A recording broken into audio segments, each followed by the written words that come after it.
अब ये बिल्कुल ही उन्हीं के ऊपर था कि किसको बेचना है। एंड अगर वजीर आजम उतना कॉन्फिडेंट होता भारत का कि वो अपने आप को इस कॉन्टेक्स्ट में पाकिस्तान में कंडक्ट कर सकता था तो वो खुद आता। एक तो I would encourage you and everybody else to look at the SCO conference through the lens of multilateralism.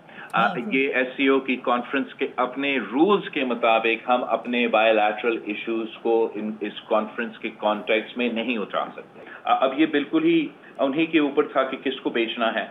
And अगर वजीर आजम उतना कॉन्फिडेंट होता भारत का कि वो अपने आप को इस कॉन्टेक्स्ट में पाकिस्तान में कंडक्ट कर सकता था तो वो खुद आता। एक तो I would encourage you and everybody else to look at the SCO conference through the lens of multilateralism.